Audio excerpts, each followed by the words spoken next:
All right, we're going to go ahead and get started. Okay, so financial aid. We have this presentation this morning, which is just sort of a basic overview.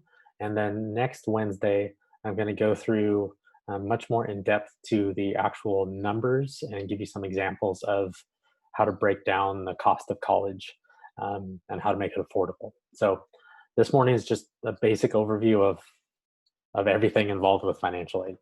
And then we're going to do a deeper dive next week. All right, so financial aid. There's basically four places where you can get financial aid.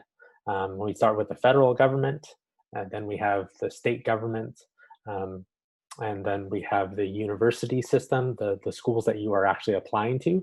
You could be receiving aid through them. And then lastly, we have the private sector. And within Santa Barbara, that's actually, it's great to live in Santa Barbara because we have a lot of private organizations locally that give students financial aid options and scholarship applications um, and scholarship programs. So it's really nice to have all that within Santa Barbara. So that's in basic the four places that you could potentially be receiving aid from. But in order to access it, you start with two basic applications, or for every student, it's one application. So it's either the FAFSA or the DREAM Act. The FAFSA is for US citizens and permanent residents, and it's through the federal government. So it stands for Free Application for Federal Student Aid, and you apply for that. The window opens October 1st, it closes March 2nd. March 2nd actually isn't the date that FAFSA closes, but it's the priority registration date for California students. So every state has a deadline that's for their state. So for ours, it's March 2nd. So you have to submit it by March 2nd to be eligible for the greatest amount of aid. So that's the FAFSA. It's basically just a form that you, the student, fills out with parents' help, or parents can do it all on your own. Each of you, though, has to have an account, or actually, the student has to have an account with it, and one parent or guardian has to have an account. It doesn't have to be both, just one. It is, even though that's a pretty long window, it's 5 months, 6 months actually, um, even though it's a long window, it's in your best interest to submit it earlier rather than later. So I always try to get families to submit it sometime in the month of October, or at least before Thanksgiving break, because then you're eligible for the most aid at schools and universities. Because at least in some schools, they start to run out of financial aid. And so the sooner you get yourself stuff in, the more likely you're going to earn or be eligible for the most aid from that school.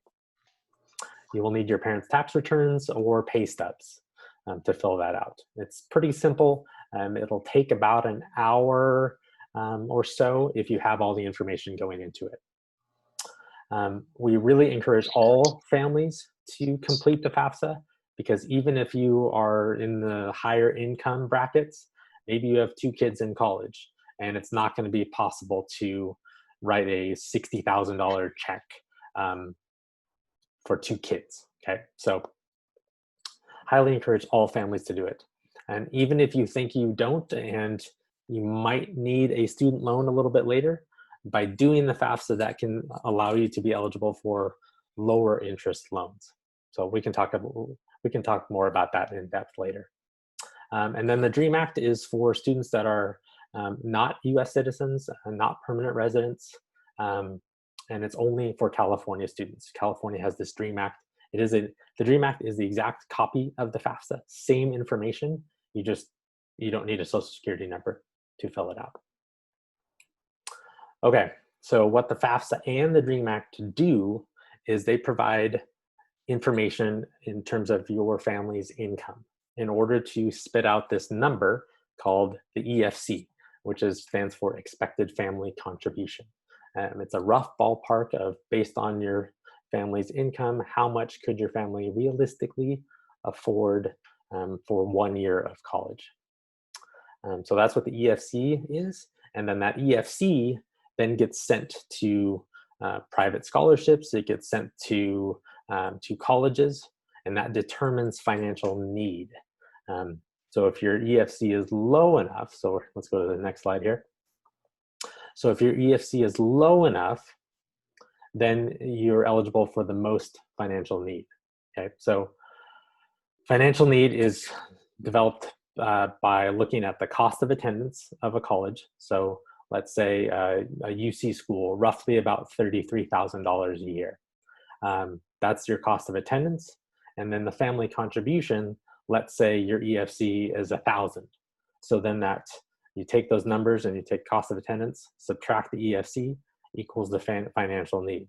So 33,000 minus 1,000 equals 32,000 in terms of financial need. Okay. So going a little bit more into this slide, we have that what is that cost of attendance, and we're going to dive a lot more into this next week. But cost of attendance is everything, both direct costs and indirect costs that it's going to cost a student to attend that university every year. So you can see here things like tuition and fees, but also room and board, transportation to and from the school, personal expenses. That's cost of attendance. And then you subtract both the parent income and student income, which is the family contribution, and that equals your financial need. So it's really important information to know. And that's also a reason why you should do your FAFSA earlier, so that you can get that EFC number. And then you know, looking at this university, if this is even remotely possible. Okay, so try to fill out that FAFSA or DREAM Act earlier on. Again, it opens October 1st, and just submit it as soon as you can after that. Okay, another application that some families will do is called the CSS profile. This is a service through the College Board. It's what I call is FAFSA on steroids. They ask for a lot more information into your family finances, only asked for by some private schools. So basically what you want to do is look at your college list and go to CSS profile and search every single one of those colleges and see which ones ask for the CSS profile. For most students, it's going to be maybe 2 or 3 colleges on their college list. If you're applying to a lot of highly selective or selective private schools, then it could be 5 or 6 or 7 of them. Okay. Really pay attention to this because each individual college could have their own specific deadline for the CSS profile. And it could be just a random date. It could be like a January 6th, sort of right in the middle of application season. So please do pay attention, and please do search your list starting now, really, and find out when are the deadlines for not just the college applications, but when are the financial aid deadlines. Every year we have students that they apply, no problem, November 30th for UC, November 30th for Cal States. But then sometimes they miss financial aid deadlines. So make sure you're hitting all your deadlines, not just the college applications, but the financial aid deadlines. The CSS profile, there is a fee, okay? So this is the one place in terms of financial aid where you need to pay something to apply to something. This is the one place. The CSS profile, for the first college, it costs 25 bucks, and then $16 for each additional college that you want to apply to using the CSS profile. It's unfortunate. It's really unfortunate that they charge this, but they do, unfortunately. Some colleges will require both the FAFSA and the CSS profile. So it's not just one or the other. You might be looking at doing both. Okay, so real quick, merit aid versus need-based aid. So when I talked about financial aid at the very start with your family contribution and financial need, that goes into the need-based category. If it is determined that you have the cost of attendance minus family contribution equals your financial need, then hopefully you will be receiving some need-based aid from both the federal government, hopefully state government, and then also the university too. So that's need-based aid. That is purely based on your EFC and financial need. Federal government gives you things like the Pell Grant. California government is the Cal Grant, but one thing about the Cal Grant is you can only get the Cal Grant if you stay at a school in California. So a UC, a Cal State, a private school within California, you could get the Cal Grant. If you go outside of California, can't get the Cal Grant, but you could get the Pell Grant. Then merit-based, this is purely based on your academics, your test scores, how good of a student you are. So you're applying to these 15 schools. Hopefully you're a pretty high-end student or have strong academics. Maybe if you were able to take a test score, you have a decent test score, then you might be receiving some merit aid. Merit aid only comes from the universities or colleges you're applying to. There are some private scholarships that you can apply for that are purely merit-based. Okay, like for instance, the Santa Barbara Scholarship Honors Program is purely merit-based. All right, scholarships and grants. So I mentioned a little bit earlier, there's one thing that you can pay for in terms of financial aid, and that's the CSS profile. If you run across a scholarship that is asking you to pay to apply to it, that is a scam, okay? So please, please do not fall for any of that. All applications for scholarships are free, okay? So please, please don't fall for those kind of scams. Scholarships can be both need-based or merit-based. Most of the ones out there do tend to be more need-based, but there are still quite a few that are merit-based. Look at specific institution scholarships, like maybe you're applying for computer science at San Jose State. Maybe there's a scholarship program within that major that you can apply for too. So look at specific university scholarships, specific major scholarships that you can apply to. Private scholarships, these would be all those outside organizations. So within Santa Barbara, Scholarship Foundation of Santa Barbara, our Dons, our alumni, have a really nice scholarship program that they offer every year. So definitely apply to that one. Local things like Kiwanis, Cox Cable has a scholarship. So there's a lot of stuff within Santa Barbara. You can always take a look at our website, and we have a whole list of mostly local and state ones, which are going to be the ones that you're probably going to have an easier time earning. The more national ones are much more difficult. One thing to really pay attention to with these scholarships that you apply to and hopefully get are whether they are renewable or not. The ones, specifically the ones that you get from a university, is it a freshman only scholarship? Is it something that is guaranteed for 4 years? But is it guaranteed if you maintain a certain GPA? So really pay attention to those details of those kind of scholarships. Okay, other forms of aid you could be receiving. So one would be work study. Work study is basically what it is a part-time job on campus. Really low amount of hours, usually somewhere in the realm of maybe 8 to 10 hours a week. So really low impact. It is not guaranteed. So if you're offered work study, you still have to go out and find a job on campus. There are some work study jobs that are off campus, like in a community, at a restaurant, that kind of a thing. But most of the jobs for work study are on campus, maybe working in the bookstore or the library or the student services desk, things like that. Really low impact. Most of the time, well, all the time, they work around your schedule. So if you have a finals coming up, you would not be working that time, okay? Then student loans. So when I'm helping students, student loans are the last thing that we look at to see if you can afford this school, okay? You go through FAFSA, you go through DREAM Act, you look for private scholarships, you look for institution scholarships.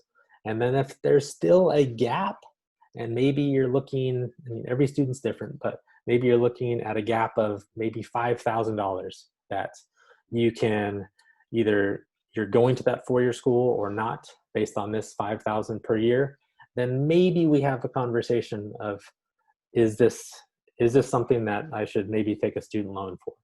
If it's low enough, Again, every student's different. I like to have this conversation with everybody, the student and the family, to discuss, okay, is that $5,000 per year going to be something that you can pay back pretty easily within the next 10 years or so, based on your career projections? So I'm not completely opposed to student loans if it helps you fill that gap, but to some extent. Okay, I am not ever going to advise a student to do, sure, take a $20,000 per year student loan. I'm never going to have that conversation, but if it's small enough, then maybe. Okay. And then there's three different kinds: subsidized, unsubsidized, and Parent Plus. Subsidized and unsubsidized are for the student. One, the interest is paid for during school, so that's the subsidized one. And then unsubsidized, interest starts accruing as soon as you sign on that dotted line. Then the Parent Plus is what parents take out. Please, again, try to avoid student loans as much as possible, but we can definitely have that conversation. You can always talk with local, like Santa Barbara Scholarship Foundation, Cal SOAP are great at having that conversation with families. I love having that family conversation too. Or you can go seek outside support and ask a financial advisor. Definitely have some discussions first before you take a student loan. Okay, so resources. Obviously, our office, the College and Career Center, our website, we have a bunch of information about financial aid on our website, about everything that I covered this morning. Santa Barbara Scholarship Foundation is always happy to meet with families. You don't even have to apply to their scholarship to meet with families, for them to meet with you. So please take advantage of them. Cal SOAP is another great organization that helps out families too with financial aid advising. And then as parents, you can always contact the school that your son or daughter are applying to and talk to their financial aid office. In terms of financial aid, that is really the one place that parents can be very involved with the university and the college. They are used to and happy to speak with families and to even set up Zoom appointments to discuss your family situation, and if this is a realistic expectation for you or not. They're also the place that you can go to if you're going to later on appeal a financial aid award. We're going to talk about that next week too. And then also every single website, every single college website, their financial aid portion has what's called a net price calculator on it. So what that is you put in your basic income and your EFC if you know it, and then that net price calculator will spit out a number that you will probably be needing to come up with to pay for that school.